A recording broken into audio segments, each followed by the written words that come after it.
बाल करते हैं तो नाजरीन, हम बात कर रहे थे बलिदान दिवस की। माइग्रेंट कश्मीरी पंडितों ने आज शहीदी दिवस मनाया। इस सिलसिले में ऑल स्टेट कश्मीरी पंडित कॉन्फ्रेंस की तरफ से जम्मू में एक तकरीब का इनेकाद किया गया। तकरीब में काफी तादाद में कश्मीरी पंडितों ने शिरकत करके शहीदों को खराज अकीदत पेश किया। इस मौके पर मिलिटेंटों के हाथों शहीद किए गए कश्मीरी पंडितों की शहादत को सलाम पेश करते हुए इस आज़म का अदा किया गया कि उन शहीदों को हमेशा याद रखा जाएगा। तकरीब पर शहदा की तस्वीरों पर फूल निछावर किए गए। इस मौके पर माइग्रेंट बिरादरी की कई जानी मानी शख्सियात भी मौजूद रहीं। कश्मीरी पंडितों ने सरकार से ये मुतालबा किया कि वो कश्मीरी पंडितों की बाज़ाबादकारी के लिए उठाए जा रहे इक़दामात को जल्द मंजर आम पर लाए।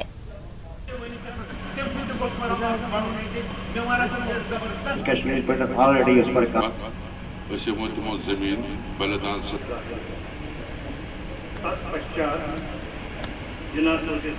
लेकिन अफसोस की बात है 30 साल गुजर गए, अभी तक भी इन शहीदों को, कातिलों को किस सरकार ने कोई कदम नहीं उठाया। न उन्होंने इन शहीदों को, जो हालांकि आप भी जानते होंगे कि वो सब जानते हैं कि टेलीविज़न पर उन्होंने एक्सेप्ट किया कि हमने इसको मारा, उसको मारा, उसको मारा, फ़क्र से बोला। उसके बाद भी उन्होंने कोई कदम नहीं उठाया सरकार ने कि वो निकालें कि क्यों इनको क्यों मार दिया गया और उनको क्यों सज़ा नहीं मिल गई, उन पर केस क्यों नहीं चलाया गया। ये बड़ी दुख की बात है। और इतना भी ज़रा दुख है कि 84 में सरदार सिख भाइयों का भी कत्लेआम हो गया है, लेकिन उनके फाइलें खोली गई जब हम हाई कोर्ट में, सुप्रीम कोर्ट में गए और हम कश्मीरी पंडितों को बोल दिया गया कि नहीं, टाइम बहुत गुजर गया है। मैंने बार बार अपील की, मैं होम मिनिस्टर साहब से, तब भी जो थे राजनाथ सिंह जी से, उनसे मिला, उनसे भी बात की। मैंने कहा आखिर कश्मीर पंडितों के वापसी कब, एक रोड मैप जो है वो कब बनाएंगे आप, कब आप इस चीज़ को सीरियस ले लेंगे। पर मुझे बड़ा अफसोस से कहना पड़ता है, उसके बावजूद भी अब आई है पिछले 6 साल से जो ये गवर्नमेंट है, मोदी साहब की गवर्नमेंट है, इन्होंने कुछ भी इस पर कोई, इसके बारे में कभी भी किसी भी जल से मैं नहीं कहा कि भाई हम ये कश्मीर पंडितों को वापस लेने के लिए जो पिछले 30 साल से दरबदर है, और वो किसी पैन फंडामेंटल्स की वजह से वो पलायन कर गए, उनके शहीद हुए। 1541 आदमी हमारे शहीद हो गए किसी भी वजह से, चाहे उधर गोली से मरे, चाहे यहाँ पर मरे। पर मुझे अफसोस से कहना पड़ता है कि गवर्नमेंट ऑफ इंडिया हमारे समुदाय को क्या ये वोट बैंक पॉलिसी पर, जिसका वोट बैंक होगा उसी को कर लेंगे। अभी आज 370 हटा या नहीं हटा, कश्मीर समुदाय के लिए कोई इतनी बड़ी बात नहीं है। हम जैसे तब थे वैसे अब भी हैं। हम कंपोजिट कल्चर में रहने वाले हैं, हमें पता लगना चाहिए कि आखिर गवर्नमेंट की पॉलिसी क्या है।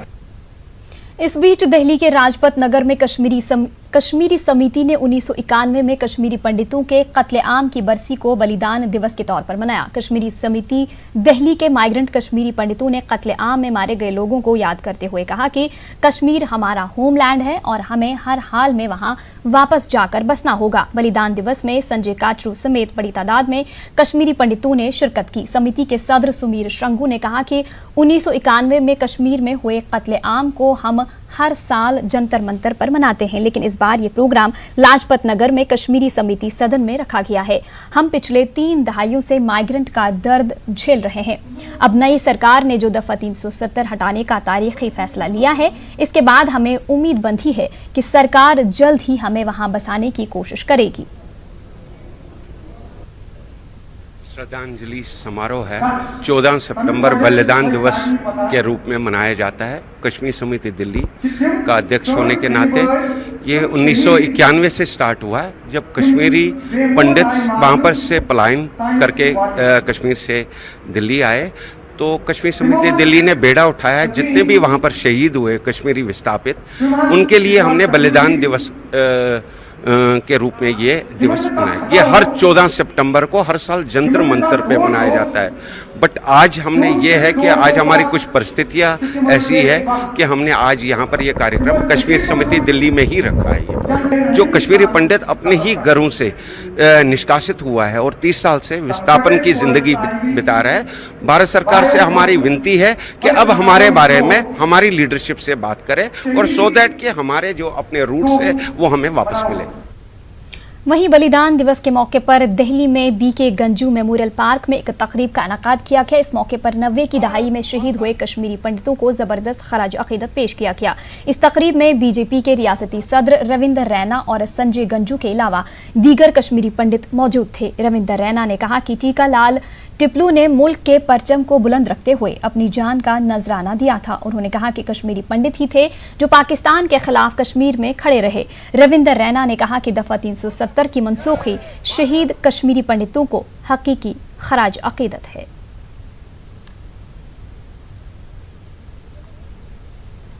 आज ही के दिन 1999 में कश्मीर घाटी में भारतीय जनता पार्टी के बहुत ही सीनियर लीडर एडवोकेट ठीकालाल टिप्लू साहब की पाकिस्तान के आतंकवादियों ने गोलियां मारकर उनकी हत्या कर दी थी। आज के दिन वो शहीद हुए थे और पूरे हिंदुस्तान के अंदर, जम्मू कश्मीर के अंदर आज स्वर्गीय ठीकालाल जी टिप्लू को श्रद्धांजलि दी जा रही है।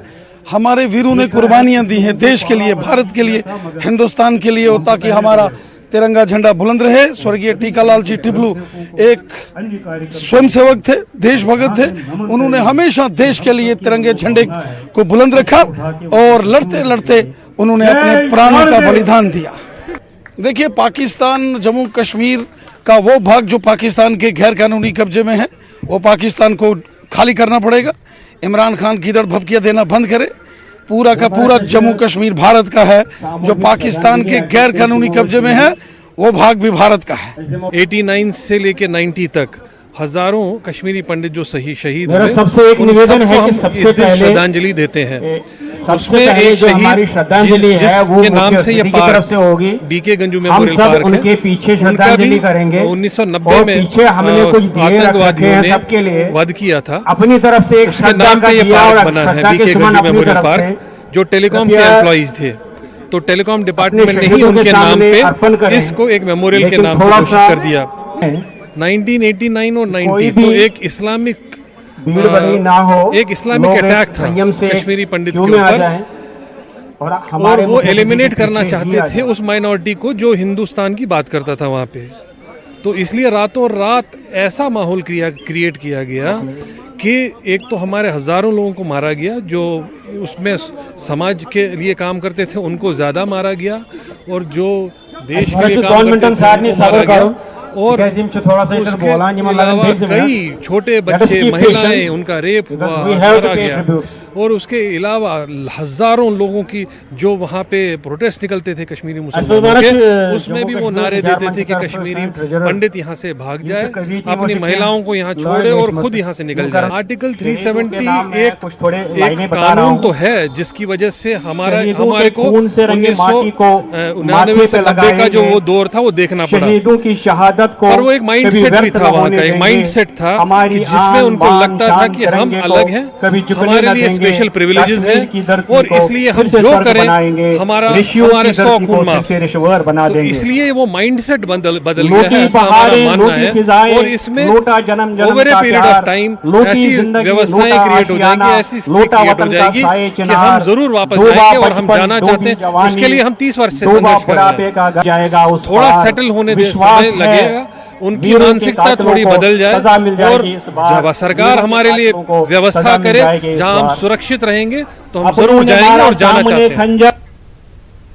आगे बढ़ेंगे। बीजेपी ने आज वादी कश्मीर में सियासी रसाई प्रोग्राम का आगाज किया। इस प्रोग्राम में पंच, सरपंच, कॉरपोरेटर और सिविल सोसाइटी अरकान ने शिरकत की। प्रोग्राम का मकसद सूरत हाल का जायजा लेना और उसे मामूल पर लाने की तरफ कोशिश करना है। बीजेपी के कौमी नायब सदर अविनाश राय खन्ना ने श्रीनगर में डिप्टी सीएम की रिहाइशगाह पर मुख्तलिफ वफूद से मुलाकात की और हालात पर तबादुला ख्याल किया। पंचों और सरपंचों के मसाइल पर भी बात की गई। बीजेपी सियासी रसाई प्रोग्राम के जरिए दफा 370 और 35A की मनसूखी से होने वाले फायदों को भी उजागर करेगी। बीजेपी वफ्द कल शुमाली कश्मीर का दौरा करेगा। आज सरपंच, पंच, इलेक्टेड लोग, इंटेलेक्चुअल्स और पार्षद, जिसको कारपोरेटर्स बोलते हैं, उन सब के साथ मीटिंग हुई है। तो एक बात गुजर बकरवाल, उनके साथ भी मीटिंग हुई है। एक आवाज़ से ये बात सामने आई है कि जो निर्णय हुआ है 370 और 35A का, वो एक ऐतिहासिक निर्णय है और उसके साथ ये सब लोग सहमत हैं। मुल्क भर की तरह वादी कश्मीर में भी बीजेपी ने आज से सेवा सप्ताह यानी हफ्ता खिदमत मुहिम का आगाज किया। बीजेपी के कौमी नायब सदर अविनाश राय खन्ना के हाथों इस मुहिम का इफ्तिताह हुआ। इस मुहिम के दौरान लोगों को पानी की बचत और सिंगल यूज प्लास्टिक का इस्तेमाल न करने के ताल्लुक से शऊर बेदार किया जाएगा। इस जिम्न में कई पंचों और सरपंचों ने हलफ भी लिया। फौज अक्टूबर के पहले हफ्ते में भर्ती मुहिम शुरू करने जा रही है। इस मुहिम के जरिए 300 से ज्यादा नौजवानों को फौज में शामिल किया जाएगा। GOC corps commander major general KJS Dhillon ने श्रीनगर में इस बात की जानकारी दी। Lot of schemes. Army has taken the first initiative to follow up on what Governor Sahab has announced, and the first recruitment drive in Kashmir Valley with more than 3,000 vacancies for recruitment in the army, which is going to start. The first recruitment will start on 3rd and 4th of October in Jaklai Center. Prior to that, 15 days training would be imparted so that the boys can compete and get recruited. After that, in a phased manner, in the Jaklai, in the TA and other normal recruiting, till about next 3 to 4 months. 3,000 vacancies will be have already been created and allotted, which will be filled from the J&K. After that, we are again working on few more vacancies, few more thousands of vacancies, which will come in times to come in next 6 to 8 months. And details of all these recruitment rallies, the locations, they are happening in Baramulla, they are happening in Srinagar and other places. Details will be shared with you in a few days by Commandant Jammu Kashmir Light Infantry Regimental Center, by the TA Group Commander, as also the ARO Srinagar/Jammu. गुरेज से ताल्लुक रखने वाले 26 बच्चों का group tour से वापस हो गया है। फौज की निगरानी में 10 रोजा टूर के दौरान तलबा ने दिल्ली, जयपुर, अजमेर का दौरा किया। इस मौके पर तलबा ने कहा कि उन्हें बहुत कुछ सीखने को मिला है। बहुत अच्छा लगा जयपुर और अजमेर, दिल्ली, हमें बहुत मज़ा आया। वहाँ घूमे, बहुत अच्छा लगा। हमें बोल रहे ये मौका हमें फिर से मिले कि हम यहाँ घूमे। फिर से मेरा मन नहीं कर रहा था वापस आने का। मैं बोल रही थी मैं क्या वहीं रह जाऊँ। To expose the children of the valley to the development in technological, industrial and other affairs in the outside areas, the tour from the Gurez Valley, the young children, the boys and the girls were taken for a tour. They went to Delhi, they went to Shri Ajmer Sharif, they went to Jaipur, and they had experience of travelling by air, by a double-decker air-conditioned bus, the metro, and they also had an occasion. इस बीच पुंछ में गोलाबारी के दौरान कई स्कूली बच्चे फंस गए थे। बाद में फौज ने इन बच्चों को बहिफाजत निकाला। वाज़ेह रही कि पाकिस्तान की जानिब से मुसलसल फायरबंदी की खिलाफ वर्जी हो रही है और बच्चों में खौफ व हिरास है, लेकिन फौज के इस कदम से बच्चे काफी खुश हैं।